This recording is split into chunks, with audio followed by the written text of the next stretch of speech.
pessoal, boa tarde. Espero que todos estejam todos bem. Obrigado pela participação de todos aqui hoje. Esse é mais um webinar do GFAM. Hoje sou eu que estarei no comando, dado que a nossa convidada é a minha parceira aqui dos webinars. Eu sou a Solange Gonçalves, sou professora da Unifesp e uma das coordenadoras do GFAM, junto com a Lorena, com a Ana e com a Cíntia. E, juntamente com a Ana de Holanda Barbosa, pesquisadora do IPEA e também coordenadora do GFAM, nós vamos hoje mediar esse webinar. Os nossos webinars, eles são quinzenais, né, sempre às sextas-feiras, e hoje a gente vai fazer esse webinar, como a gente faz sempre dividido em duas partes. Na primeira, a gente vai ter uma apresentação da nossa convidada, e depois a gente vai abrir para perguntas e respostas, então vocês podem aí enviar as perguntas pelo chat, ou a gente sempre permite aí que a participação abrindo o microfone. Hoje, então, a gente tem o prazer de receber aqui uma das coordenadoras do GFAM, a Lorena Hakaki, e aí eu vou falar contar um pouquinho da Lorena, para quem ainda não conhece. Então, a Lorena é doutora pela Escola de Economia de São Paulo, da Fundação Getúlio Vargas, a ESP, e é uma das cofundadoras e coordenadora do GFAM.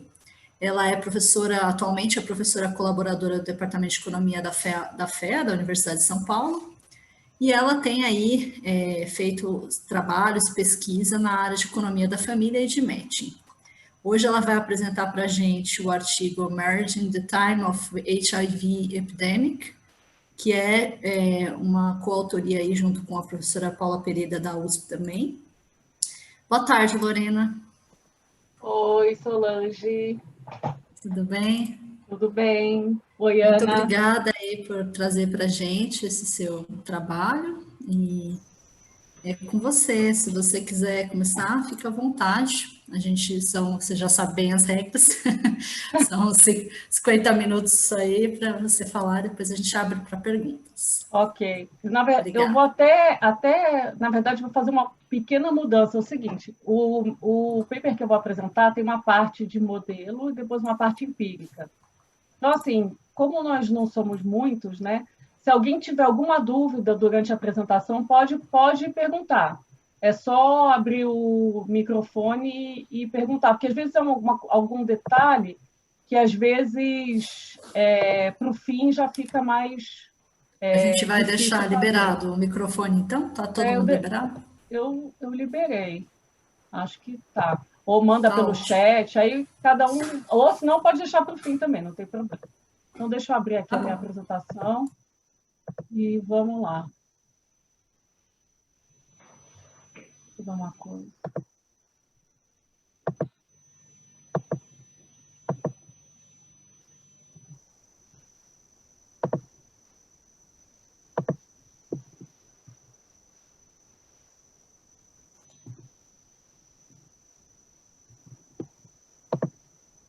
Está pensando.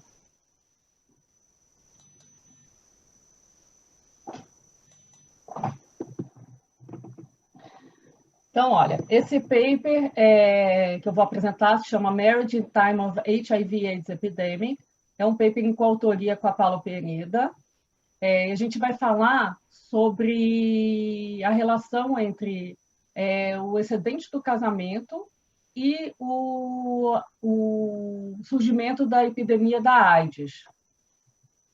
Então, assim, qual a motivação, né, para esse paper?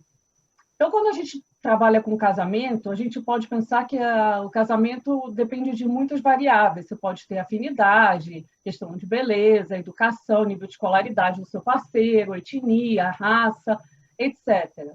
Mas pode também ter uma questão em relação à saúde, né? Então, algumas variáveis podem definir as preferências por casamento. E aí, o que a gente tem? A partir dos anos 60, a gente teve um advento dos contraceptivos. Então, isso gerou uma maior liberdade sexual, né? Principalmente para as mulheres. E aí, de repente, na década de 80, surge uma doença que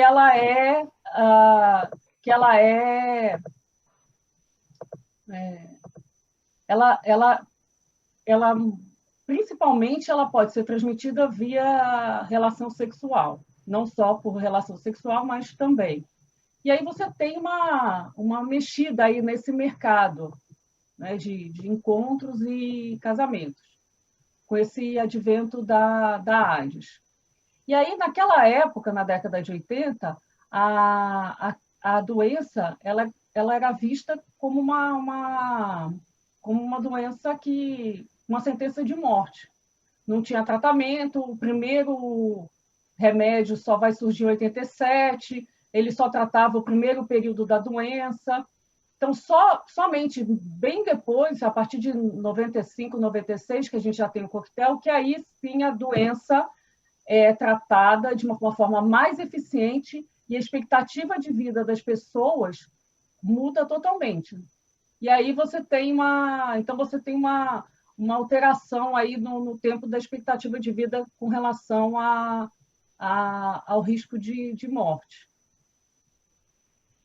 Então, a principal questão que a gente tem no paper é a seguinte: será que essa epidemia, que é um choque, né, de saúde, ela afeta a utilidade, né, das pessoas entre permanecer solteiro versus casar? Então, por isso que a gente fala excedente do casamento, né? A gente sempre está comparando a decisão de casar em relação a ficar solteiro. Então, qual que é o objetivo? Né? Estimar o efeito da AIDS, da epidemia da AIDS, na decisão de casamento. Quando eu falo aqui decisão de casamento, depois eu vou até deixar de usar esse termo para falar de excedente do casamento. E aí eu vou... Porque sempre essa comparação, né, entre a decisão de casar e ficar solteiro. Então, estimar esse efeito da AIDS nessa decisão antes e depois da distribuição gratuita dos antirretrovirais pelo governo brasileiro a partir de 1996. Porque, como eu já disse, a expectativa de vida, né, das pessoas com AIDS na década de 80 era muito pequena. E depois dos antirretrovirais, a pessoa vive por décadas. Então, assim, mudou totalmente. A doença ela passou, né, de ser considerada como uma sentença de morte para uma doença crônica. Apesar, assim, dos remédios serem fortes, tudo, mas você passa a considerar como uma doença, pode ser considerada uma doença crônica. Então, a gente tem uma literatura, então você tem uma literatura que trata de casamento e AIDS, tanto em experimentos como em modelos teóricos. Então, você tem um paper da Dupar, do Greenwood, que um dos coautores é o César Santos, Angelucci e Bennett, e Spencer. Aí a gente tem também uma literatura que trata da redução do custo esperado de doenças infecciosas que desincentivam a proteção. Então, por exemplo, quando você começa a ter uma redução desse custo esperado, ou seja, você começa a ter tratamentos mais eficientes, isso pode fazer com que as pessoas tenham um desincentivo a se proteger. Também tem uma literatura que vai tratar de o comportamento a risca mais elástico. E aí você pode ter... aí a gente olha tem uma literatura que olha para o uso de camisinha, outras medidas, né, que são seguras para a relação sexual. E aí, o que você acha? Que você tem uma relação entre risco, né, e esse uso de métodos preventivos. E também tem uma literatura que discute, né, que a mulher ela tem uma conduta, um comportamento mais seguro do que o homem. Então, isso também pode ter um efeito diferente quando você, por exemplo, tem uma doença que é sexualmente transmissível, por exemplo, né? Nos incentivos, os incentivos podem ser diferentes entre homens e mulheres. E aí, quais são os principais achados desse paper, né? O primeiro período que a gente trabalha é de 1984 a 1991, pelo seguinte: depois, quando eu falar da parte da estratégia empírica, por conta do instrumento que a gente usa, a gente só tem dados a partir de 84. Então, aí, o período estudado começa a partir de 84 e vai até 1991, que é o primeiro período que a gente estuda. Então, nesse caso aqui, o excedente do casamento ele é afetado pela doença. A gente acha um efeito da doença nesse excedente do casamento. E aí o que a gente também encontra é uma certa heterogeneidade entre homens e mulheres. Ou seja, o resultado dele é muito puxado pelo excedente do casamento da mulher. Então, está muito em linha com essa questão da literatura, né? Dizer que o comportamento da mulher é mais seguro, né? Você tem um componente de aversão ao risco maior também. Então, esse excedente do casamento, a gente acha um efeito de 0,3% no excedente do casamento por caso adicional de AIDS por 100 mil habitantes. Das mulheres, esse efeito é de 0,4% nesse excedente do casamento, e dos homens é de 0,15%. Então, o efeito forte ele vem do lado mais forte das mulheres. Então, conforme a AIDS vai aumentando, você tem um aumento, né, do excedente do casamento. Ou seja, o casamento ele vai ficando mais valorizado, né, comparado a você ficar solteiro. No segundo período, que é de 99 a 2010, por que a gente não começa em 96, que é quando o governo começa a distribuir gratuitamente os antirretrovirais? Por isso até que o Brasil é um caso interessante da gente estudar, porque assim, a AIDS, né? Pelo seguinte, porque você tem uma epidemia mundial. E no Brasil, não deixou de ser diferente, a epidemia ela cresce rápido, mas a gente tem essa diferença, né? Que o Brasil é o primeiro país que o governo universalmente e gratuitamente distribui o coquetel. Então, qualquer pessoa, independente de ser alto, baixo, pobre, rico, você tem acesso. Então, a gente aproveitou isso para olhar esse impacto da AIDS antes, né, do tratamento e depois de um tratamento eficiente. E aí o que a gente acha é o seguinte, que nesse segundo período, esse impacto da AIDS, né, ele desaparece. Ou seja, você não acha mais esse efeito da AIDS no excedente do casamento. E aí a explicação que a gente tem, né, depois também, se alguém quiser discutir, tiver alguma sugestão, a gente está super aberta aqui, é que a eficácia do tratamento, o que aconteceu? Ela melhorou muito a condição não só a condição de vida, mas a expectativa de vida de quem tinha a doença. A percepção da doença mudou, ela deixa de ser uma sentença de morte para ser uma doença crônica. Então, por exemplo, você pode ter filho, o seu filho nasce se você fizer o tratamento direito, você tem um filho saudável. Então, assim, o panorama mudou da doença, né? Então, o coeficiente ele é positivo, mas não é estatisticamente significante. Então, a epidemia da AIDS ela foi uma epidemia global que causou mortes, né? Foi a principal causa de morte de jovens indivíduos nos anos 90, no mundo, de 15 a 49 anos. Aqui eu coloquei na apresentação os casos reportados de HIV por gênero entre 82 e 2018. Então, a gente vê o seguinte, que a linha azul, né, pontilhada redondinha, são os casos reportados de homens. Então, eu estou chamando aqui de casos reportados? São os casos, o ano que os casos foram diagnosticados. Então, por exemplo, ele pode ser notificado em 2000, mas ele foi diagnosticado em 98. Então, o dado dele entra em 98, que tem uma diferença, né? E aí a gente vê o seguinte, que o número de casos reportados de AIDS, né, de homens sempre é maior do que de mulheres. Sempre é maior ao longo do tempo. Aí aqui a gente tem um gráfico de casos reportados de AIDS por gênero, somente das pessoas que se declaram heterossexuais, porque a gente tem essa informação no DataSUS. E aí a gente vê uma questão aqui interessante, né? Que, assim, eles vêm praticamente iguais, né? No início da década de 80, Só que a partir de 1990, de 89 para 90, o número de mulheres que reportam caso de AIDS, né, aumenta, é maior do que o aumento do número de casos de AIDS de homens heterossexuais. Então, aqui, quando você olha o total, você tem muito mais homens do que mulheres.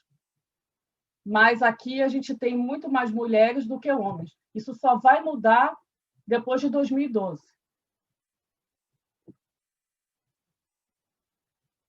Então, assim, em 84, esses dados são todos para homens e mulheres entre 20 e 39 anos, que é a base que a gente está olhando. São os mais jovens, né?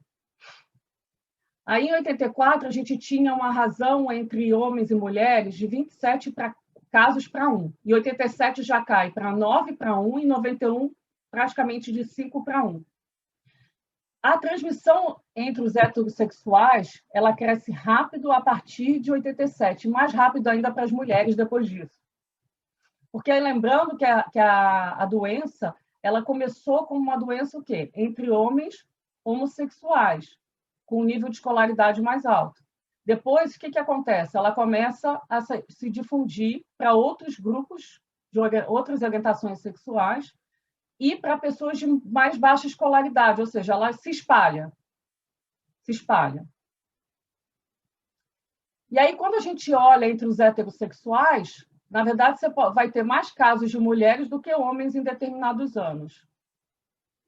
E aí, somente depois dos anos 2000 é que os casos reportados de mulheres começou a cair entre as mulheres heterossexuais.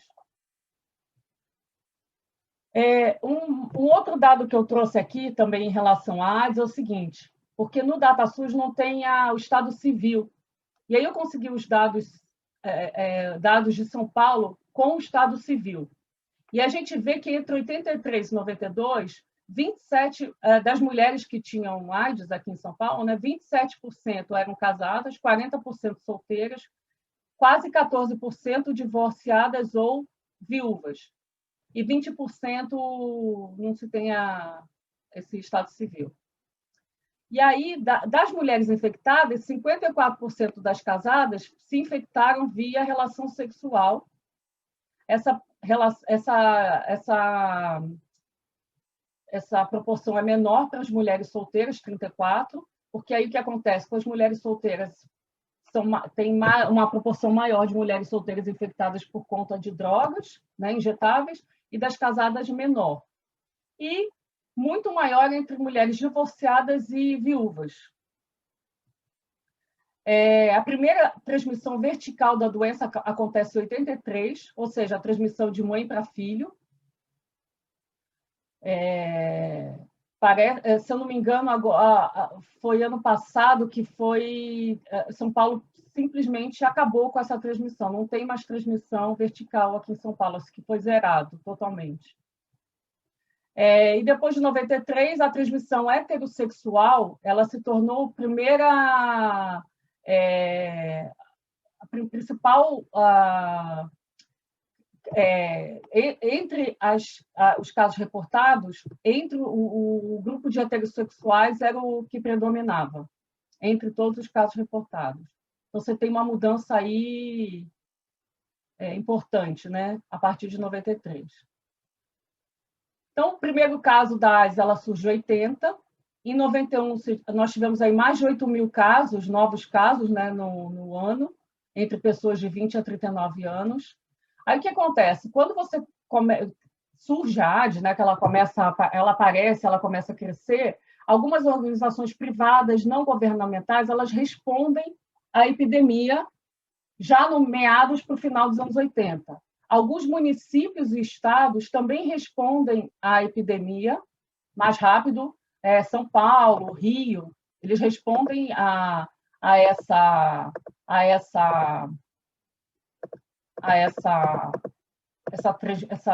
onda, né, de epidemia, mas o governo central demora mais a responder. Então, o governo federal ele entra mais no início dos anos 90. Então, primeiro os municípios e estados, principalmente Rio e São Paulo, né, que por onde a doença ela entra mais forte, depois que ela vai se espalhar, e depois o governo federal a partir dos anos 90. Então, ele entra, como diria, meio atrasado, né?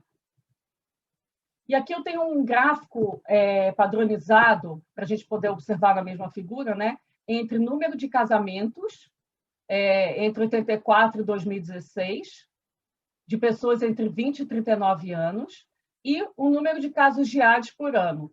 Então, a linha laranja é o número de casos de AIDS. Então, a gente vê que... desculpa. O número de casos de AIDS é a linha pontilhada cinza. Então, a gente vê que ela é crescente. E ela só vai andar de lado depois dos anos 2000. E aí, com uma pequena... Agora, com uma ligeira queda. Os casamentos, eles caem muito na década de 80 e 90. E aí, voltam a subir só em 2000. Então, a gente tem aqui, desse período inicial que a gente vai olhar, uma relação negativa, né? Entre queda de casamentos e aumento da doença. Aqui é um outro gráfico por região. Tem a região norte, nordeste, sudeste, sul e centro-oeste. E aqui é o número de mortes por 100 mil habitantes, mas isso já é de todos os dados, não é por idade mais. E aí a gente vê que em 96 a gente tem uma queda, depois de 96, uma queda acentuada, né, principalmente no Nordeste, de mortes por 100 mil habitantes. Isso é o efeito do tratamento. Então, foi uma queda assim, expressiva que a gente tem do tratamento. Mais para perto de 2010, a gente já tem um crescimento em algumas regiões aqui do número de mortes. Mas no Sudeste ele vem em queda, né, onde a doença pegou mais pesado, né? Então, aqui a gente tem os mapinhas. Então, aqui é 1980, 1983, a gente já tem alguns pontos, né, vermelhinhos de mais doença. 85 já está mais espalhado. 90, 99, 2010. Então, a expansão da AIDS. Então, eu vou fazer o seguinte, eu vou entrar no modelo, mas se depois alguém quiser falar assim, da descrição alguma dúvida tiver com relação a como que a conduta do governo em relação à AIDS, aí eu tento responder mais para o final. Então, assim, a gente desenvolveu um modelo para poder motivar e entender melhor esse canal, né, entre AIDS e decisão de casamento em relação a ficar solteiro. Então, a gente desenvolveu um modelo de 2 períodos com informação completa e depois com informação incompleta, que aí eu vou explicar qual que é a diferença. Então, a gente tem homens e mulheres que decidem entrar ou não no encontro, né? E depois disso se casam ou não. E aí, se eles ficarem solteiros, eles podem entrar no segundo período em um outro encontro. E aí, o que acontece? Se a pessoa casa no primeiro período, ela tem o payoff do casamento do primeiro e do segundo período. Se ela só casa no segundo período, ela só vai ter o payoff do casamento no segundo período. Porque a gente considera... Oi. Desculpa, só uma pergunta assim, você está considerando no modelo, você não está levando em conta a orientação sexual no modelo? Não. Tá, não, só para... Na verdade, assim, são homens e mulheres, então a gente está pensando em heterossexuais, né? Tá. Tem casamento aqui só entre homens e mulheres. Tá. Então, o payoff de permanecer solteiro seria 0. A gente considera aqui.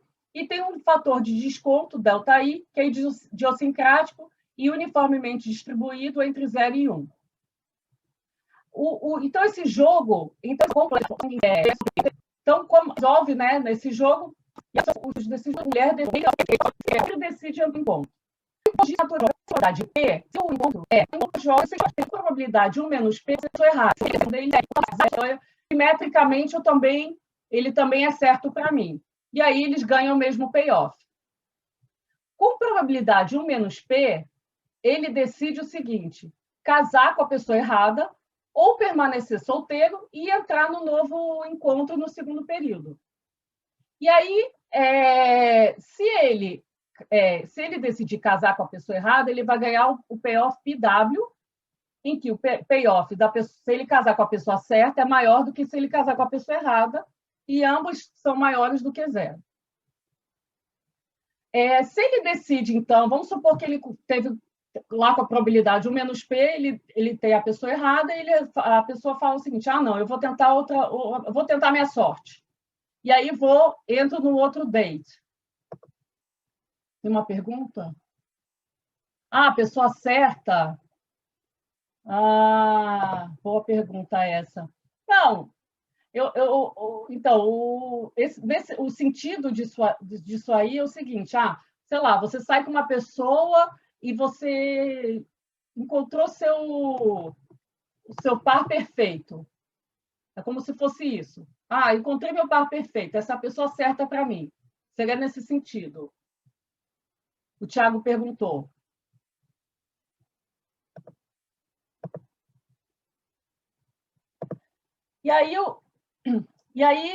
Então, aí vamos supor que, então, eu não encontrei meu par perfeito, e aí de novo, entro num date, aí, de novo, a natureza vai jogar. E aí, com probabilidade P, eu posso encontrar, então, a pessoa certa, o meu par perfeito, ou não.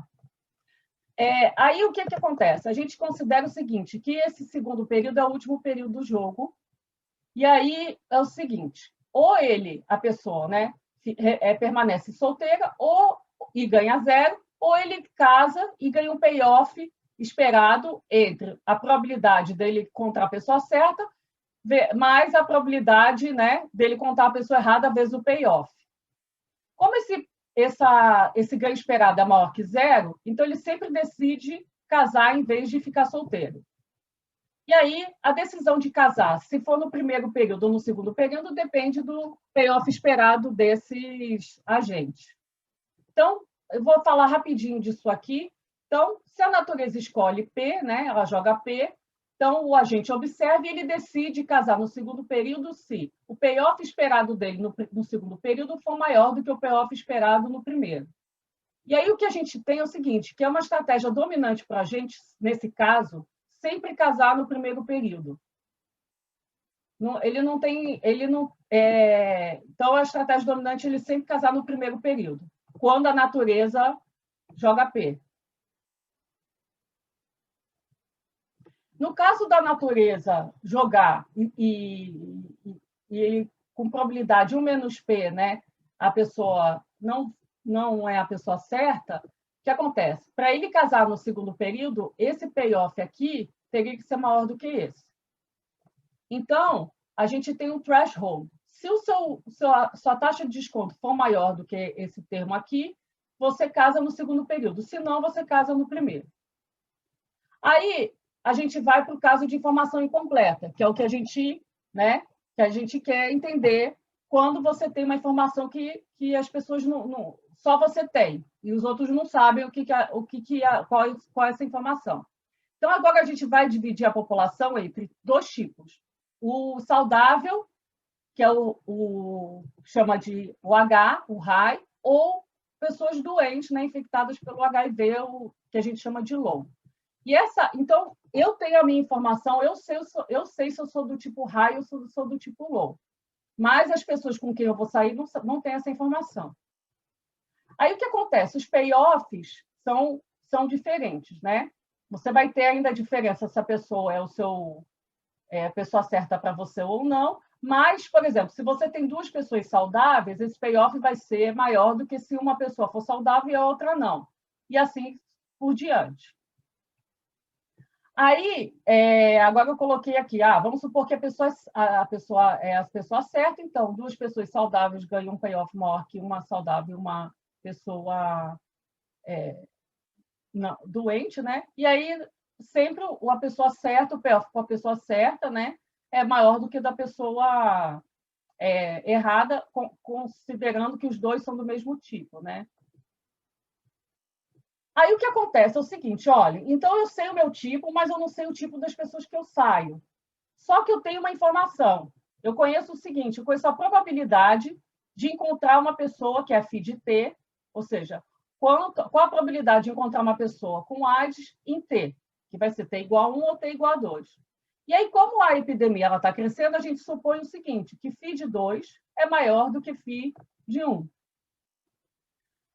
Essa probabilidade FID-T de você sair, né, com uma pessoa infectada por HIV, ela segue uma distribuição de Bernoulli, né? E ela pode ter 2 outcomes, é um sucesso ou um fracasso.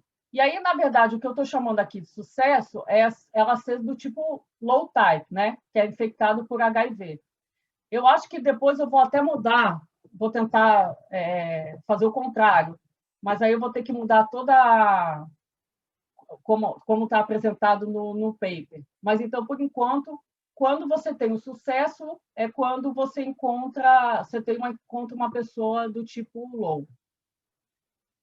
Ok. Então, a gente sabe que essa probabilidade de encontrar pessoas infectadas pela doença é diferente entre os 2 períodos e é crescente. Ou seja, a probabilidade de você encontrar uma pessoa com AIDS em T igual a 2 é maior do que em T igual a 1, porque a doença está se expandindo. E o que a gente encontra no modelo? Conforme a proporção de pessoas infectadas aumenta, homens e mulheres antecipam a sua decisão de casar.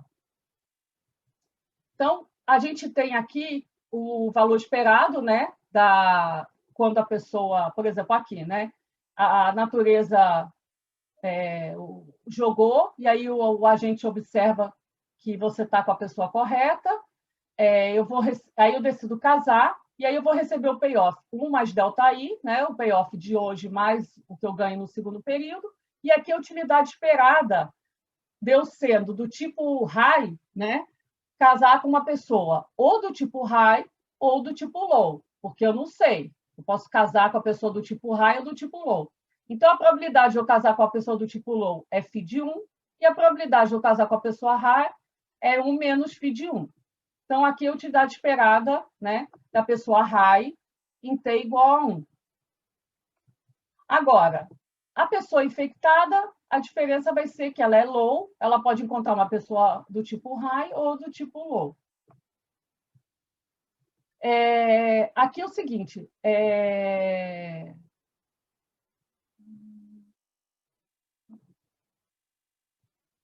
então aqui é o seguinte,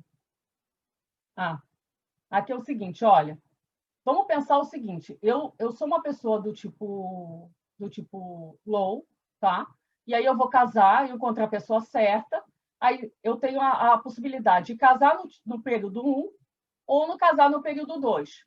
Então, se casar para mim, né, se o meu payoff de casar no período 1 for maior do que eu casar no período 2, o que acontece? Eu prefiro casar no período 1. Isso vai depender do quê? Do meu delta I, da minha taxa de desconto. Então, se o delta I for menor, tem o threshold, pessoas com delta I menores do que esse termo casam no primeiro período. Então, depende desse valor idiosincrático da taxa de desconto. A mesma coisa para pessoas saudáveis, né? Quando a natureza, por exemplo, escolhe, ela joga e você observa que você está com a pessoa errada, você pode entrar no new date. E aí, no caso, o agente vai decidir casar no primeiro período, ele vai casar no primeiro período se o delta for maior do que esse valor. Então, a gente vai calculando aí o threshold em cada uma das situações. Então, as hipóteses que a gente considera aqui desse framework é o seguinte, que a proporção de pessoas que decidem se casar no primeiro período cresce, antecipando essa decisão de casamento, conforme a proporção de pessoas infectadas com HIV aumenta. Ou seja, a probabilidade de φ de 2 é maior que φ de 1. E aí a gente prova da seguinte forma, eu vou falar rapidinho, a gente usou uma derivada. Então, eu considero o seguinte, você tem φ de 2 é igual a φ de 1 mais um epsilon qualquer, porque o φ de 2 é maior do que φ de 1, e esse epsilon é maior que zero.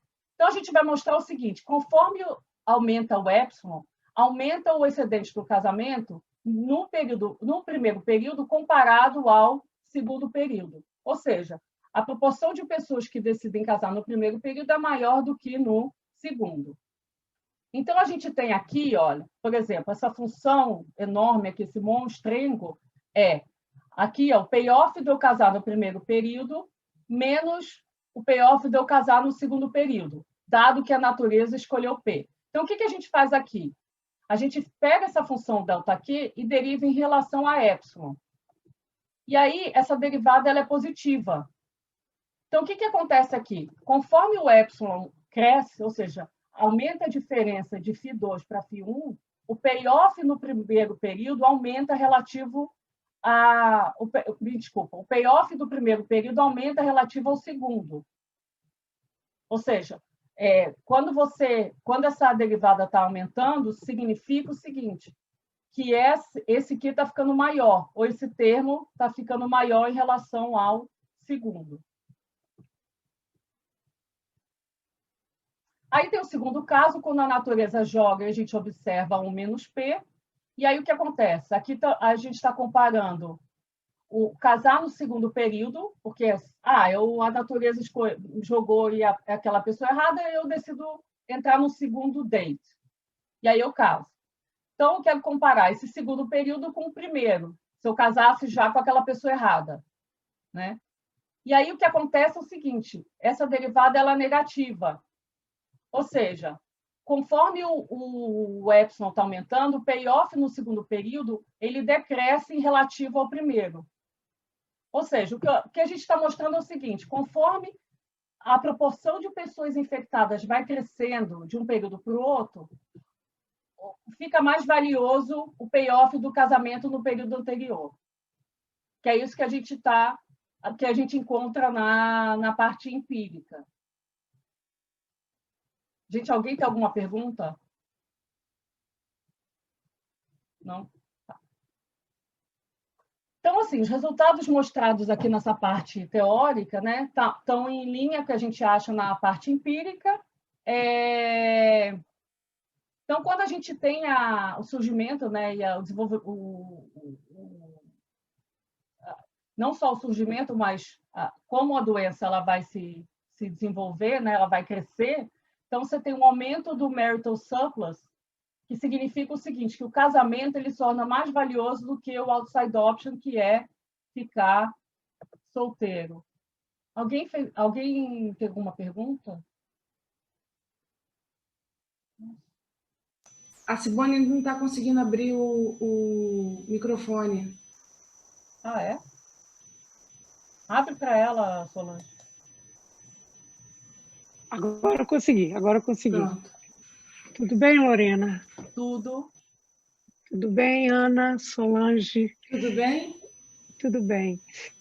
Não sei se é adequado perguntar agora, mas já que você está sendo tão assim aberta para isso, então já vou colocar de uma vez. Você considera aqui apenas casamentos civis? Sim. Está trabalhando com registro civil, não é isso? No segundo período, sim. No primeiro, eu tenho os dados pelo censo de 91. Mas, olha, quando eu olho... Aí, o que eu fiz? Eu abri a base, né, do censo de 91 e lá tem a pergunta, quando você casou? Por exemplo, quando eu olho para as pessoas que casaram, porque eu olho sempre o primeiro, a gente sempre olha o primeiro casamento. Então, aí você sabe exatamente a data quando a pessoa casou. E eu me lembro que quando eu fui olhar, né, porque você pode ter pessoas que não estão casadas, né, no papel, mas coabitam, né? E aí eu me lembro que quando eu fui olhar fui olhar essa tabulação do censo, era praticamente todo mundo era casado naquela época, não tinha muito casal. Não, Lorena. Não, esse foi o período que mais cresceu, que as uniões consensuais vêm crescendo. Antes de muito 91? Fortemente. O Brasil sempre teve muita união consensual e elas vêm crescendo fortemente nas últimas décadas. E aí eu acho que é uma coisa importante de ser considerada, porque eu suponho que você deveria modelar um payoff também de estar numa união consensual, porque a pessoa deixa de estar exposta à infecção de AIDS quando ela entra numa união consensual, mas nem por isso ela vai estar disponível para se casar numa união civil, certo? Certo. Você sabe que agora você me fez essa pergunta? Então, depois eu teria que olhar no censo, eu não me lembro de cabeça, mas eu tenho quase certeza que eu só como no segundo período a gente usa os dados do registro civil, porque não tem mais essa pergunta no censo de 2000 e 2010, então não tinha como achar, né, pelo censo a data de casamento, mas no registro civil a gente tem. E aí, o que a gente faz? Se eu não me engano, de 91, a gente só ficou com os casais que quando você pede o Estado Civil, falam que são casados. Pois é, casados em união civil. Civil. Mas depois eu vou até checar isso. Eu acho que isso aí vale a pena checar, porque apesar dessas informações, quer dizer, você não tem informação, você só sabe se a pessoa vive numa união consensual, mas você não sabe nada sobre quando ela entrou nessa união consensual, e você não sabe muito sobre a dinâmica, você não sabe muito sobre a dinâmica, você não tem informação longitudinal nenhuma, mas ainda assim você consegue modelar essa transição. E ela pode ser super importante para o seu modelo, porque Sim. é uma forma alternativa da pessoa sair da exposição à AIDS, mas, no entanto, não estar num casamento civil. Sim. E que no Brasil é super importante, sobretudo para pessoas jovens, que são ali as mais expostas no seu Sim. na sua variável de interesse, né? O problema é que assim, a gente só consegue ter essa informação longitudinal pelo censo de 91. 2000 e 2010, você só sabe que naquele momento a pessoa é casada. Exatamente. Então, por você isso, só sabe que ela está naquele momento de uma união consensual. Ela pode ter tido várias outras, ela pode não ter tido nenhuma outra, e você não sabe exatamente qual foi a trajetória. Mas, de qualquer maneira, é possível você usar essas informações cross-section para modelar aproximadamente a probabilidade dela ter transitado de uma situação solteira para uma situação unida, casada, né? Unida, mas aí, no seu caso aí é super importante que você separe casada formalmente e casada consensualmente. Até porque em 91 você tem informação, primeiro casamento, que é o que a gente usa, primeiro casamento. Então, a gente nem olha recasamento, a gente só olha primeiro casamento. Então, a gente usa primeiro casamento dos dados de 91, ou seja, só as pessoas que casaram a primeira vez em relação às solteiras. E no segundo período, a gente olha o registro civil, né, de quem casou a primeira vez. E aí os solteiros a gente consegue pelo censo. Uhum. Então, a gente sempre compara primeiro o casamento em relação a estar solteiro. E o segundo casamento, o que vocês fazem com ele? A pessoa está casada, não é pela primeira vez, vocês jogam fora a informação. Vocês estão limitando o primeiro casamento. Qual que é a faixa etária mesmo? Entre 20 e 39. Uhum. Porque no segundo período a gente usa os dados do registro civil. E aí, no registro civil, eles têm essas informações de idade por faixa. E a faixa deles é de 20 a 39. Aí, no primeiro, a gente acabou também fazendo a mesma faixa, né, de idade. Não, legal, Lorena, obrigada. Segue, eu vou abrir aqui o questionário só para dar uma olhadinha nisso, só para checar essa informação. Okay. Ah lá. Tá bom.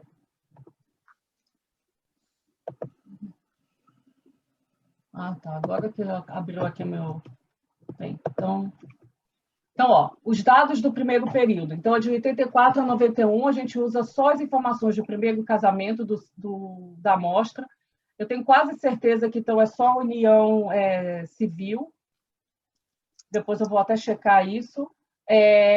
Então, a gente tem os dados do censo, né, do brasileiro. Então, tem primeiro casamento e pessoas solteiras. A gente usa essas informações do censo. O número de casos reportados de HIV, né, a gente usa o DataSUS. Número de 100 mil habitantes também a gente usa para o DataSUS, para calcular por 100 mil habitantes. Então, homens e mulheres entre 20 e 39 anos. E a gente agrupa os municípios por AMC, que aí fica mais fácil para a gente comparar. E aí, no segundo período, a diferença é o seguinte: o número de solteiros a gente usa do censo, mas de primeiro casamento a gente usa o registro civil do IBGE, por município. E aí essa informação só tem a partir de 99. Então, por isso que a gente não começa antes, em 96. Depois você tem homens e mulheres com idades entre 20 e 39 anos, HIV, os dados de casos reportados também, né? Pelo Ministério da Saúde, a gente segue o mesmo escopo. Então, como que a gente calcula, né, esse excedente do casamento? Então, a gente faz o seguinte, olha, você pode calcular o excedente do casamento de várias formas, né? Mas é sempre interessante calcular em termos relativos. Então, você pode calcular o número de casamentos por 100 mil habitantes. Mas, assim, se você quer comparar, né, o excedente do casamento, ou seja, a decisão de casar comparada a ficar solteira, então a gente tem o quê? Uma utilidade que depende do ganho do casamento menos a utilidade se você permanecer solteiro. Então, o que eu fiz? Eu usei esse paper aqui, que ele está sendo muito utilizado na literatura, ele é JPE, e eles estimam essa função de excedente do casamento. E aí, assim, já tem papers com modelo estrutural, tudo, mas, assim, o que a gente usou aqui foi assim, olha, a gente tem, você pode calcular o excedente de casamento olhando para diversas características, depende sempre da sua base de dados. Aí, aqui no nosso caso, a gente vai olhar para que característica? Idade. Então, a gente tem o homem com a idade entre 20 e 39 anos e as mulheres da mesma faixa etária. E aí a gente sabe o seguinte, naquele determinado ano, você tem X casamentos entre homens e mulheres de 20 a 39 anos, que seria o nosso Mi e J. E aí a gente calcula uma média geométrica, né, porque entre casados e um produto, a raiz quadrada do produto entre solteiros. Porque quando você vai ver nos dados, o número de pessoas solteiras é muito maior do que o número de casamentos. E aí foi uma forma que se encontrou para esse número ficar mais tratável. Então, é o logaritmo dessa razão. Então, aí você tem o que a gente chama aqui de excedente do casamento. Então, assim, se eu não me engano, a gente fez um teste, né, colocando casamentos por 100 mil habitantes, mas, assim, o resultado não é diferente. Aí aí também é possível calcular o excedente do casamento olhando para os homens e olhando para as mulheres. E aí você tem o quê? O ganho do casamento, que na verdade, aí como que a gente está medindo o ganho do casamento? Proporção de casamentos, proporção de pessoas que casaram. Né? Menos o LN dessa proporção, menos o LN do quê? Do número de pessoas que ficou solteiro. E aí você vai fazendo isso ano a ano. A mesma coisa as mulheres. Então, a gente pode ter o efeito de casamentos em relação a mulheres, em relação a homens e em relação ao casal.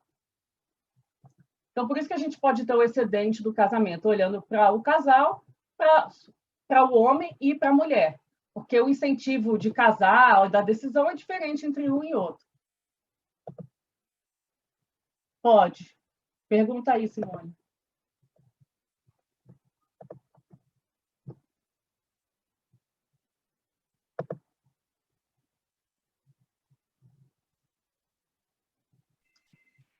Obrigada. Nada.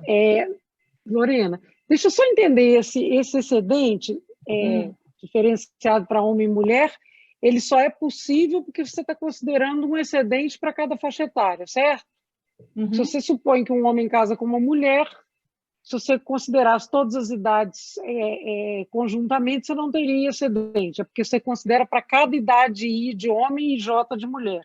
Então, você vai ter um excedente para mulher e outro excedente para homem em cada faixa etária. É isso?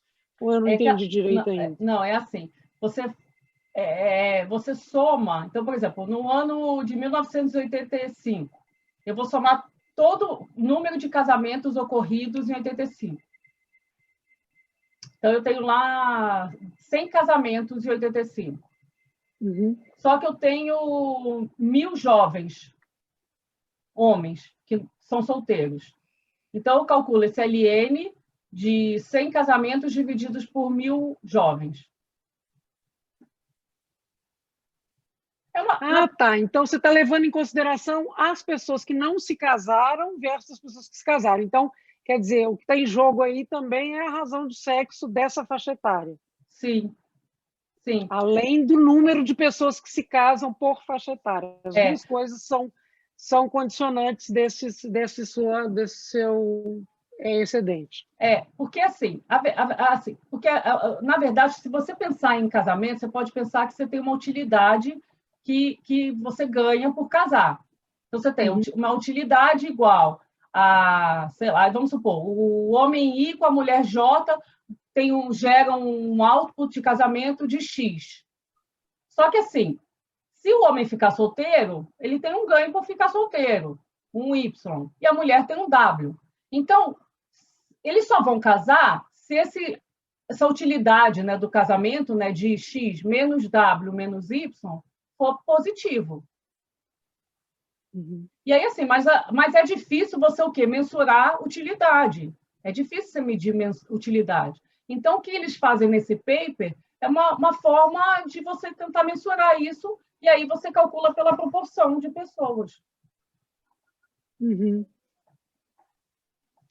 Acho que agora eu entendi. Lorena, só pegando esse gancho aí, esse incidente do casamento está levando, de certa forma, o mercado, como é que é o mercado, entre aspas, do casamento, não tá? Ou não? Do tipo, tá levando, porque, sei lá, eu lá naquele meu artigo eu pego para indicar poder de barganha, o sex ratio de uma determinada área, né? Então, quando tem características do homem para a mulher, né? Características parecidas com características não, quantidade, né? Proporção de homens de uma determinada faixa etária, se tiver maior o sex ratio direcionado para a mulher, a mulher tem um poder de barganha maior. Estou meio confusa aqui, mas o que eu quero perguntar está levando em conta nesse excedente do casamento alguma coisa em relação ao mercado de casamento, né? Assim, tipo, esse mercado está melhor do que outro, ou não? Não, eu entendi como você, Ana. Tá. Não, eu entendi que sim. Né? Quando a razão está solteira é porque está... Tá. Quer dizer, eu entendi, a Lorena que sabe. Peraí. Do jeito que você explicou. Se você tem esse... Vê se é isso. Se você tem um aumento, né, desse LN de MJ sobre Mi0, se isso está aumentando, isso você tem o quê? Que você tem mais homens estão casando daquela determinada característica aí. Ou seja, para ele está mais valioso casar do que ficar solteiro. Mas eu não sei se é bem isso que você está perguntando. Porque eu acho que você está perguntando o seguinte, quando você tem um mercado de casamento, né, de um lado, sei lá, você tem mais mulheres educadas do que homens educados. Então, o que acontece? O poder de barganha é maior dos homens. Eu acho que é isso que você está perguntando, não é?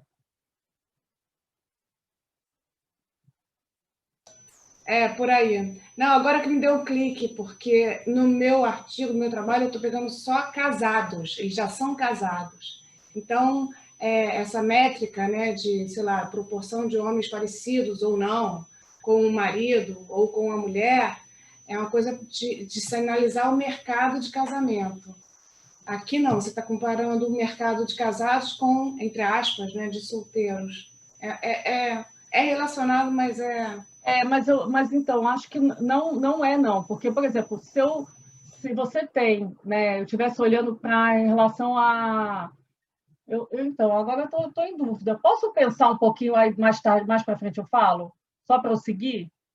Não, tranquilo. Tá. Até desculpa eu ter cortado aqui. Não, mas é interessante isso aí. Depois eu vou pensando aqui. Tá, então aí, para eu terminar, né?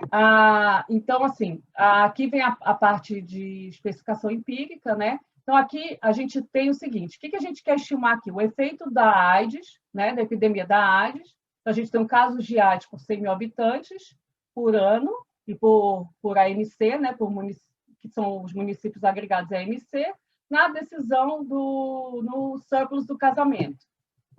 E aí você tem o seguinte, que o nosso surplus do casamento, né, o marital surplus, ele pode representar, na verdade, 3 variáveis, né? A gente tem 3 variáveis dependentes. O surplus do casal, o surplus da mulher e o surplus do homem. A gente também tem efeito fixo de município, efeito fixo de ano e tendência de estado e a média de idade dos indivíduos por município e por ano. Aí o que acontece? A gente quer estimar esse tal 1, né? Que é o efeito da AIDS no casamento. Então a gente pode pensar o seguinte: beleza, né? A AIDS apareceu, você pode considerar até uma doença, uma questão exógena, apareceu uma doença que é sexualmente transmissível e que pode, né, ter alguma influência na decisão de namoro, de casamento. Beleza. Só que podem ter determinantes que não são observados e podem ser correlacionados, né, com o aumento da doença. E aí, para isso, a gente propõe o quê? O uso de variável instrumental, que é correlacionado com a AIDS, mas não é correlacionado com o excedente do casamento. Então, como que a gente faz? Na nossa equação, esse número de casos de AIDS por 100 mil habitantes é de pessoas, né, de casos de AIDS de pessoas entre 20 e 39 anos, e os casamentos também entre 20 e 39 anos. Então, como que a gente instrumentaliza a AIDS? A gente usa o caso de AIDS de pessoas com mais de 60 anos. Por quê? Porque os casos de AIDS são correlacionados, né? Você tem uma mesma epidemia, eles têm correlação entre eles, mas a gente considera o seguinte, que as pessoas com mais de 60 anos não fazem parte daquele mercado de casamento de jovens, nem fazem parte do mercado de trabalho. Então, eles estão correlacionados com a AIDS, né, com esse aumento na quantidade de casos, mas não estão relacionados ao nosso outcome, né? Então, por exemplo, se a gente tivesse até uma causalidade reversa, né? Se você pensar, né? Você pode ter AIDS causando casamento, mas você pode ter também casamento, se você tem mais casamentos, você pode ter maior redução da AIDS. Então, até para evitar a causalidade reversa, é bom você usar o instrumento, né? E aí que a gente tem a primeiro estágio, né? Que é casos de AIDS dos mais velhos em relação aos mais jovens, também com todos os controles. E aí a gente tem aqui o primeiro resultado, né, do primeiro estágio. Então, você tem que é positivo e significante nos 2 casos, a 1%, né, aumenta casos de mais velhos, aumenta casos de mais jovens. E aí a gente tem aqui a equação do segundo estágio, que é a nossa variável instrumentalizada, e o nosso excedente do casamento. E aí a gente tem 3, né? A gente tem 3 outcomes, né, do casamento, também com todos os efeitos fixos. Então, qual que é o resultado, então, do excedente do casamento, né? Então, aqui eu estou olhando o excedente do casal, tá? Então, aqui, a primeira coluna é quando a gente faz uma OLS sem controle, sem efeito fixo. Então, a gente tem o quê? Casos de AIDS em relação ao excedente de casamento é negativo, que é bem aquele gráfico que a gente viu, né? Que casos de AIDS de casamento está caindo e casos de AIDS subindo. Então, acho que só pega aquela correlação. Quando a gente já coloca o efeito fixo de ano, de município, ele já tem um efeito aí de 0,1% por caso de AIDS por 100 mil habitantes, né? E aí, quando a gente coloca um instrumento, ele o quê? Ele potencializa esse efeito. Então, a gente tem aí um efeito positivo estatisticamente significante. Quando a gente olha o segundo período, em OLS, ele é positivo e significante. Aí, quando a gente coloca os controles, ele perde o efeito e fica negativo. E aí, quando a gente instrumentaliza, ele volta a ficar positivo, mas não é estatisticamente significante. Então, a gente não tem mais o efeito no segundo período. E aí a gente tem também aqui resultados de heterogeneidade, né? Para o primeiro período, que é onde a gente tem o efeito significante. Então, quando a gente olha o efeito do casal, ele é 0,26%. No excedente das mulheres, ele é quase 0,4%. E aí, dos homens, ele é significante só 10% e ele é bem mais baixo. Então, o que acontece? A gente acha o resultado que ele é muito puxado pelo excedente das mulheres. E aí fica muito em linha com aquela literatura, né? Que as mulheres são mais avessas ao risco, elas querem se proteger mais. Então, você pode pensar o casamento como uma proteção. E aí, o que acontece depois do tratamento do HIV? A distribuição universal do coquetel. As pessoas elas têm um tratamento mais eficiente, elas podem se proteger menos, que também está em linha com a literatura que a gente encontrou. E aí a gente tem os resultados que sugerem, né, que a epidemia aumenta o excedente do casamento e é mais forte em relação às mulheres. E depois da distribuição universal e gratuita, né, dos antirretrovirais, esse impacto sobre o excedente do casamento ele desaparece. Então, provavelmente, o que a gente entende é o seguinte, que ela deixa de ser uma doença que é considerada uma sentença de morte para uma doença crônica. Fora essa questão, né, da proteção, que quando você tem uma doença que não tem um tratamento eficiente, você quer se proteger mais. E depois que você tem um tratamento mais eficiente, você pode se proteger menos. Solange, como que eu estou de tempo aí? Porque senão eu só tenho mais as tabelas de heterogeneidade, de robustez. Aí... Não, mas se você quiser fazer mais 5 minutos, porque a gente já tem. Daí a gente vai ter mais 15 para pergunta. Tá. Você que sabe, se você quiser explorar mais as perguntas, mas dá para 5. Eu vou então só mostrar um pouquinho. Dá para enxergar essa tabela? Tá pequena, bem Tá pequena. Eu enxergo, mas eu não sei se tudo.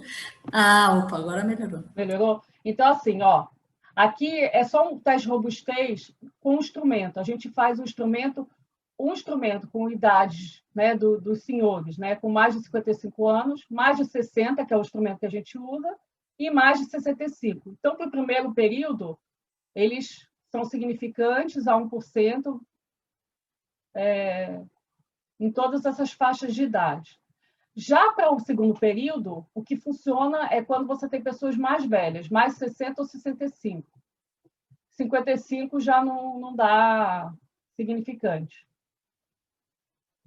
Talvez uma coisa que eu acho, mas eu não sei se isso realmente é factível, se a coisa está na minha cabeça só, mas assim, quando você estava lá na década de 80, uma pessoa com 55 anos parecia o que é hoje uma pessoa de 70. E hoje uma pessoa de 55 parece muito mais nova, né? É o que seria uma pessoa de 40 naquela época. Então, você tem uma diferença aí, né? Eu não sei se pode ser isso ou se é simplesmente porque você tem menos observação, não sei.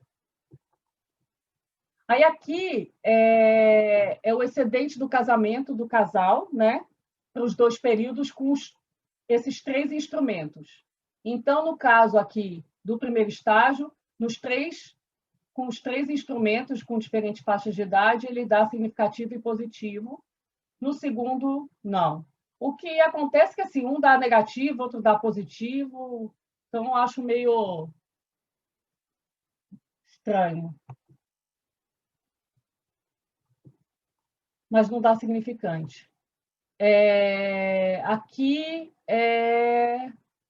com lag. Então, a gente faz aqui o teste de robustez olhando o excedente do casamento, mais olhando casos de AIDS em T-1. Então, você tem o surplus do casamento em T e o caso de AIDS em T-1. Então, a gente tem aqui, você vê que tem uma correlação temporal, né? Ou seja, é forte isso na década de 80, ou seja, tem uma correlação entre T-1 e até T-2, e aqui é T-1 e aqui é em T e T-1. Então, você tem aí uma correlação forte no excedente de casamento, não só nos casos de AIDS contemporâneos, mas também do ano anterior. Já no segundo período, já não... Aqui só que deu a 10%, seria T-2. Aí a gente também faz um teste de robustez, é um teste de falsificação, que a gente substitui a nossa variável dependente pelo número de leitos hospitalares por 100 mil habitantes, para ver se a AIDS podia estar, né, entrando por algum outro canal, como a infraestrutura, né, local, alguma coisa, e a gente não tem um efeito positivo.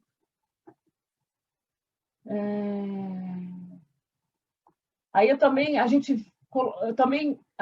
aqui um outro teste, assim, aqui é o excedente do casamento, olhando para a AIDS, e aqui a gente faz a mesma regressão com controle, estudo, efeito fixo, aí a gente coloca aqui uma outra variável que é renda. Ou seja, será que renda afeta casamento?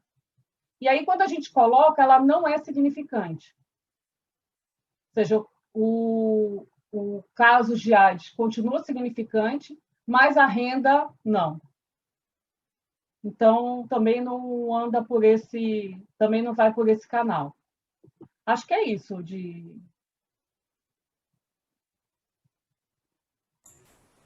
Acabou? É isso? Obrigada, Lorena, pela apresentação.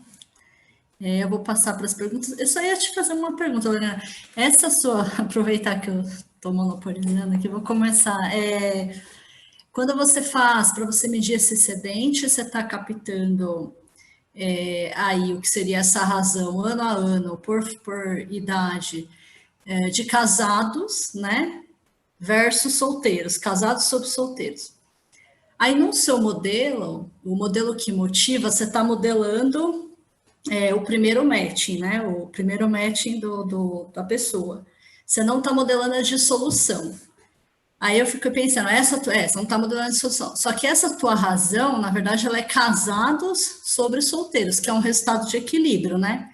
É o resultado do fluxo de entrada para o primeiro matching versus saída do matching, porque você está captando casados, né? Não é quem está casando naquele específico ano.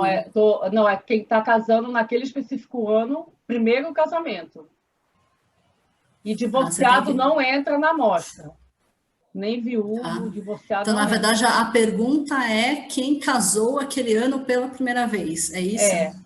Isso. E aí a gente tem um estoque de solteiros, né? E solteiro, considerando que não é que agora eu sou. Não pode ter sido divorciado. Então, tudo bem. Solteiro, ou seja, nunca casou. Entendi. Ok, não era essa a pergunta. Bom, pessoal, quem quiser fazer pergunta pode usar o chat, quem estiver sem microfone, a Ana vai colocar as perguntas, né, Ana? Ou pode abrir o microfone, aí eu não sei se a Ana consegue abrir o microfone, se você não conseguir, Ana, eu abro o microfone, você me fala se você consegue abrir o microfone, ou se a própria pessoa consegue abrir o seu microfone. Eu acho que eu não consigo abrir o microfone, não, mas já tem pergunta aqui, a Diana tem pergunta. A gente não consegue, né, Lorena, deixar no mute todo mundo, né? Senão então, eu deixei, eu não sei por que não está... Não está rolando. Tudo bem, deixa eu abrir aqui o da Diana. Abre de todo mundo, então, não sei por que não está abrindo. Oi, me escutam? Sim.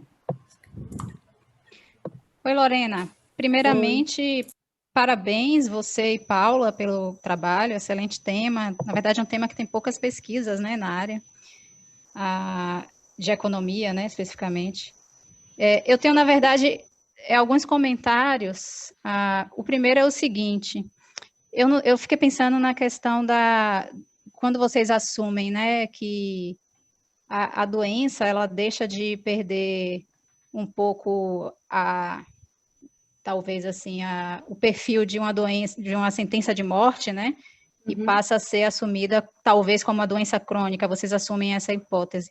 Eu fiquei pensando que talvez essa hipótese seja muito forte, porque, embora a questão ainda eu concordo com vocês que não existe tanto não existe mais, na verdade, essa questão de ser enxergada como uma sentença de morte, mas tem uma coisa que pesa muito ainda, tanto para as pessoas portadoras, né, do HIV, quanto para os familiares, enfim, e imagino que para os parceiros, né, que é a questão do estigma.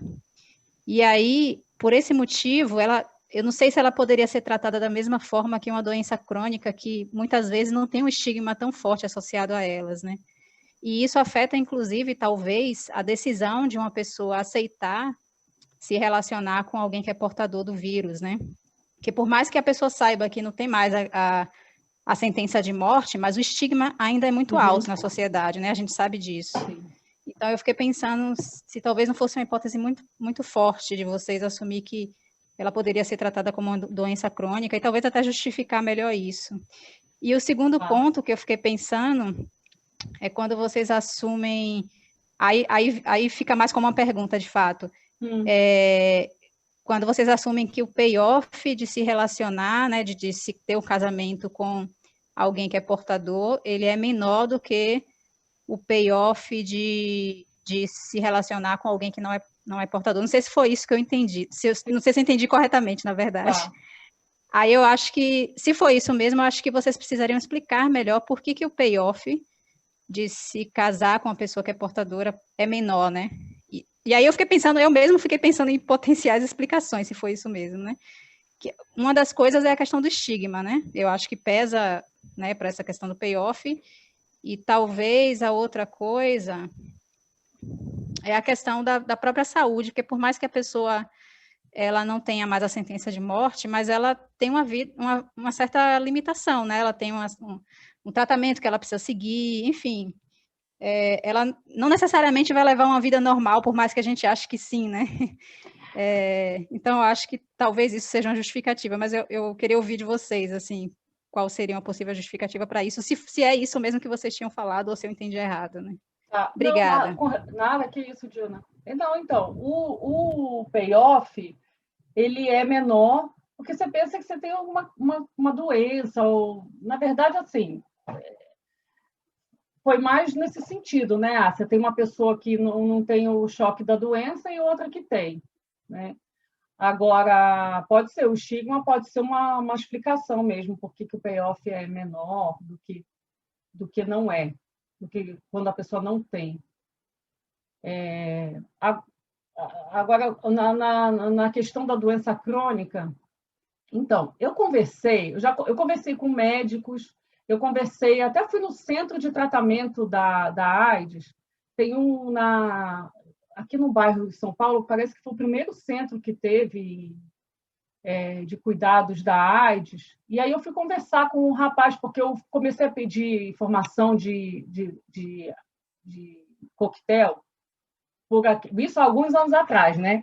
Por aquela lei de acesso à informação. E aí, a pessoa que recebeu, eles repassam, né? Foi para essa pessoa desse centro, que trabalha com isso há décadas. E aí ele percebeu o seguinte, ela não entende muito bem de coquetel e das substâncias. Realmente, eu não entendia muita coisa das substâncias, né? Por que coquetel entra essa medicação? Ele falou que eu perguntei de medicação que não se usava mais. E aí, quando ele me respondeu, ele falou assim, não, vem até aqui para a gente conversar e eu te passo as informações. Eu falei, tá bom. E aí eu fui lá e eu fiquei conversando com ele um tempão, né, em relação à doença, e a gente falou dessa questão, né, da mudança de percepção da doença. Que assim, tem um estigma, mas a percepção mudou. Tanto que tem um aumento de número de casos de AIDS entre jovens. Então, eu não estou dizendo que eu concordo, não. Eu acho que é uma doença... Você pode até dizer que é uma doença crônica, mas é uma doença, assim, é muito duro, né? Assim, tem essa questão do estigma. A medicação é muito forte, porque foi uma coisa que eu falei para ele. Eu falei, nossa, mas a medicação é forte, você tem que tomar vários outros remédios juntos. Ele falou, não, é muito forte. Só que as pessoas acham, agora tem tratamento, e se descuidam. Então, é mais por isso, mas talvez seja forte mesmo. Mas a gente pode pensar melhor como justificar. Acho que é isso. Simone, você quer fazer sua pergunta? Pode abrir. Agora acho que eu deixei todo mundo. Não, acho que ela está com. Eu acho que a Diana não queria comentar, porque ela tinha falado que tinha umas hipóteses, não sei se ela terminou. Terminou, Diana? Não, eu terminei sim, Simone. Obrigada. Não, eu estou achando super interessante, Lorena. Estou fazendo essas perguntas assim, meio de coisa, porque eu realmente estou super a fim de entender. Aliás, o paper está disponível? Ainda não, porque a gente está acabando de escrever e aí a gente ia mandar para a correção, né, do inglês, mas aí assim que chegar, acho que agora em novembro, aí eu mando. Não, mas pode perguntar, por favor. Não, eu estou achando super interessante, porque assim, a hipótese que vocês estão levantando faz todo sentido do mundo e os resultados fazem mais sentido ainda, né? Então, então realmente parece uma aposta assim, muito, muito forte, assim, forte no sentido de boa, né? Não no sentido de heróica. Mas não, eu só queria voltar no negócio, porque eu ainda fiquei com dúvida no negócio de casamento, união civil versus união consensual. Tá. Porque você está dizendo o seguinte, porque isso eu acho muito importante, eu acho que isso, assim, essa é uma questão muito importante do seu trabalho, assim, estar considerando ambas ou não estar considerando ambas, mas então tendo dois mercados, digamos assim, distintos, né? Então a pessoa poderia transitar de do mercado de solteira para o mercado de unido sem passar pelo casamento civil, se vocês estão separando essa coisa. Agora, você está falando o seguinte, que você pega o primeiro casamento. O primeiro casamento, no censo de 91, agora eu abri aqui os questionários, no censo de 91 você consegue definir se é o primeiro casamento, se a pessoa está naquele casamento e se é um casamento civil. Se é uma união consensual, ela pode estar na 5ª, na 10ª união consensual e você não vai saber por quantas uniões consensuais ela já passou. Por quê? Porque pergunta assim, primeiro pergunta se você vive ou viveu na companhia de um cônjuge, que pode ser qualquer coisa, cônjuge é tudo, qualquer união. Aí depois, para quem respondeu que sim, vai perguntar dia, mês e ano em que a pessoa teve a primeira união. Aí, se a pessoa vive na companhia do cônjuge, vai perguntar qual é a natureza da união.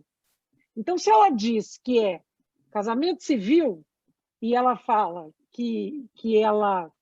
Aí logo depois tem a pergunta do que ela é, qual é o estado civil dela. Então, e por fim pergunta se... O censo de 91 ele é super completo, mas ao mesmo tempo é super confuso, né? Exatamente porque tem esse estado de pergunta. Eu acho que depois eles quiseram simplificar e aí piorou mais ainda, porque aí você não passa a ter essa possibilidade. Simplesmente você não sabe nada retrospectivo. Você só sabe no censo de 91 retrospectivo. Mas é uma ginástica para você, no censo de 91, saber de fato o que aconteceu. Se a pessoa está numa relação, numa união consensual, ela vai responder que sim, ela está. Ela vai falar a data da primeira união, que não necessariamente é aquela, e ela vai falar qual é o estado civil dela hoje, que pode ser casamento civil hoje, mas ela tem respondido da primeira união, uma união consensual. Entendeu? A confusão? Tá. Entendi. Enfim, aqui você tem que fazer umas certas hipóteses, eu acho, para de fato definir.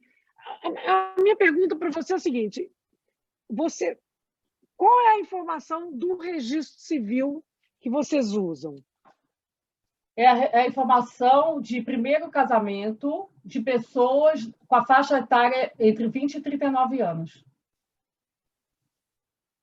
Então, vocês pegam os registros de casamento por município, por município dos anos que vocês estão olhando e olham daquelas pessoas quantas responderam que era o registro civil. O registro civil aí vem dos cartórios, né? Isso. Tá, e aí vocês complementam com a informação do censo para os solteiros. Ah, tá. Então todo o casamento é um casamento civil? É. Ah, tá. Então tá bom. É isso que eu tava com dificuldade de entender. Mas então, agora que você falou do censo de 91, eu vou, porque assim, já faz tempo que a gente fez essa variável. Eu vou olhar como que a gente fez a variável que definiu o excesso. Quais variáveis eu usei para criar se a pessoa casou ou não em que ano. Eu vou olhar depois. Aí depois eu te falo como. Mas é importante. Eu tenho a impressão mesmo. que isso pode mudar um pouquinho a interpretação dos resultados, porque houve uma dinâmica de crescimento das uniões consensuais nesse período. Mas, então, acho que até no começo eu falei, você falou que não. Então, assim, na verdade, já na década de 80, você já tem um aumento, é isso? União consensual no Brasil é desde sempre, assim, desde a época da escravidão, era muito relevante. Nos períodos mais recentes, ela está aumentando muito.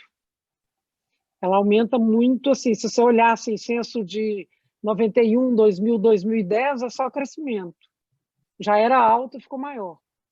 Não, isso eu sabia, mas não, tá bom, eu vou... Depois, então, eu olho como eu quero essa variável e eu te falo depois.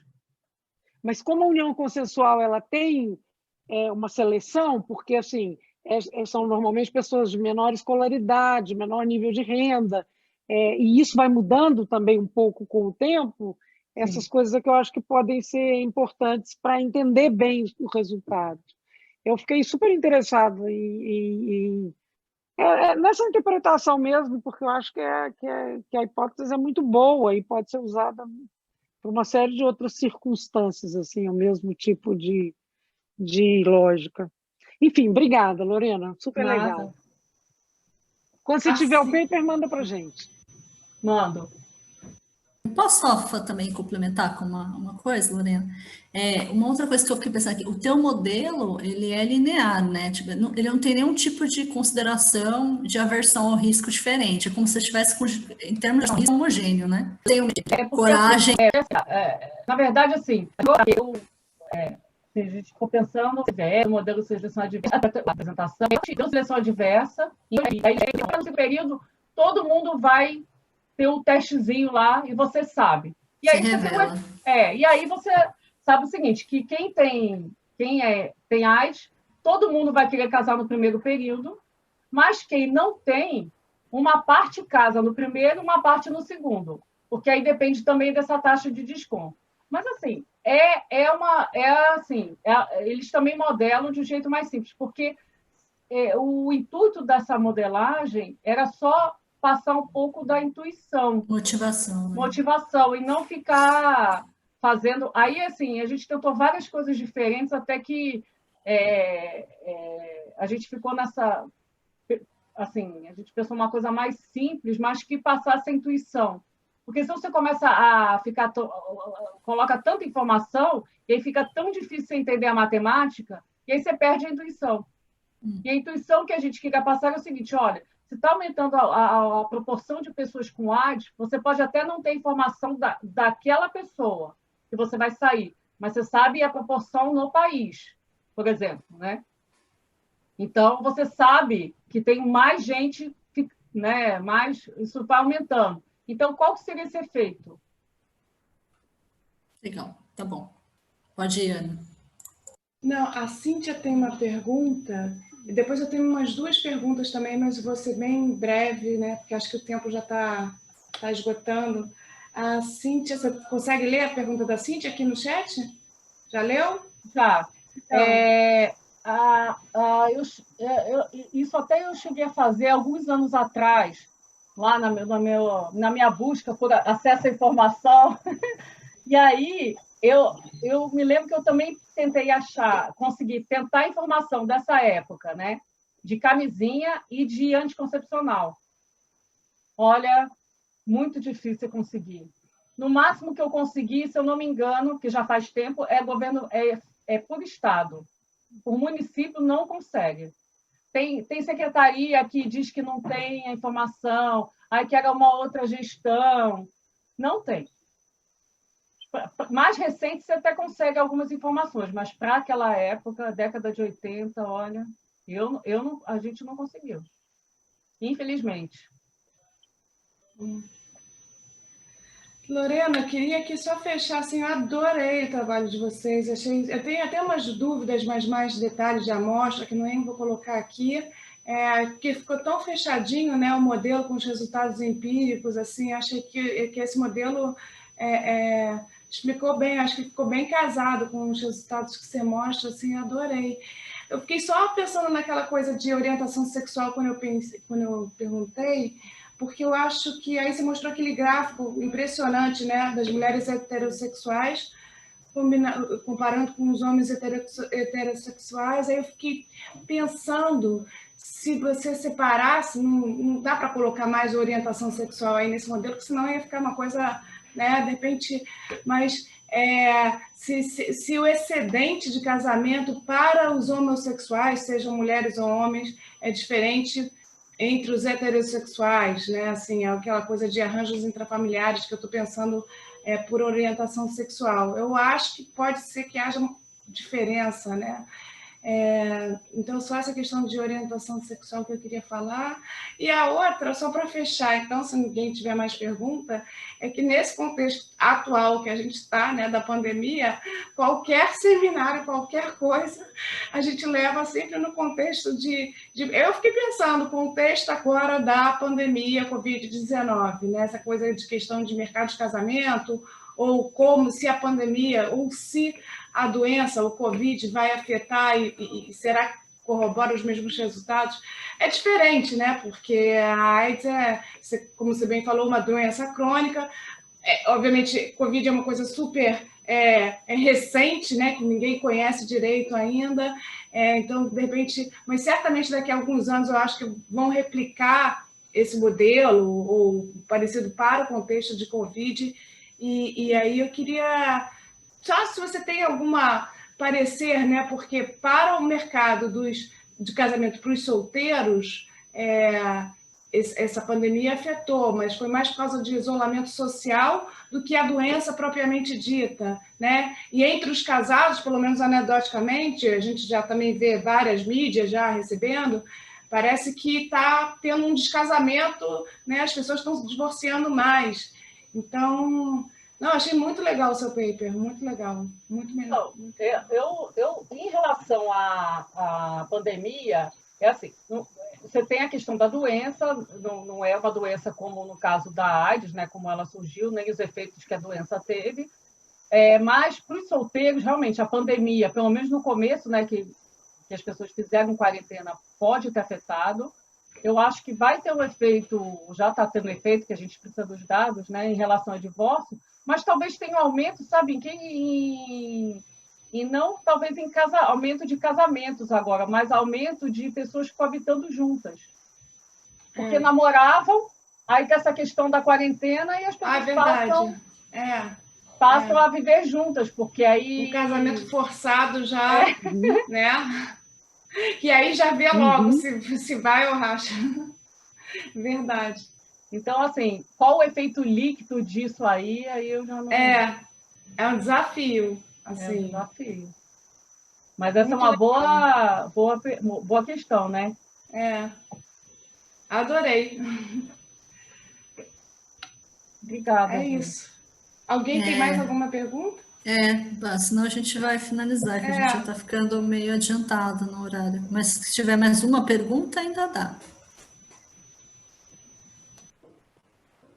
Se a Paula quiser falar alguma coisa. Paula? Não, só agradecer os comentários, né? É legal saber que é a primeira vez, na verdade, é a segunda vez que a gente está apresentando com o modelo, né, Lorena? Mas é legal saber que ficou fechadinho. Obrigada pelo feedback. Tá bom. Bom, então eu vou encerrar, agradecer a Lorena novamente pela apresentação. Foi super produtiva aqui esse nosso webinar de hoje. Eu e a Ana, a gente gostaria de agradecer a participação, né, de todos, as pesquisadoras do GEFAM e o público externo. E aí eu queria avisar que o próximo webinar vai ser no dia 13/11, vai ser com a participação do Francisco Pino, né, que agora faz parte do GEFAM e é professor da Universidade do Chile. E ele tem o seguinte paper que ele vai apresentar aqui para a gente: Female Political Representation and Violence Against Women, Evidence from Brazil. Então, é isso. Espero que possamos contar com todos aqui no dia 13. Quero desejar que todos fiquem bem aí. Obrigada, Ana, pela parceria hoje. É isso, Lorena. Obrigada. Se quiser falar mais alguma coisinha, eu sei a Ana. Não, só agradecer e até o dia 13. Também, só agradecer aí. E até foi ótimo, adorei. Então, tá certo, pessoal. Obrigada. Tchau, tchau. Tchau, tchau.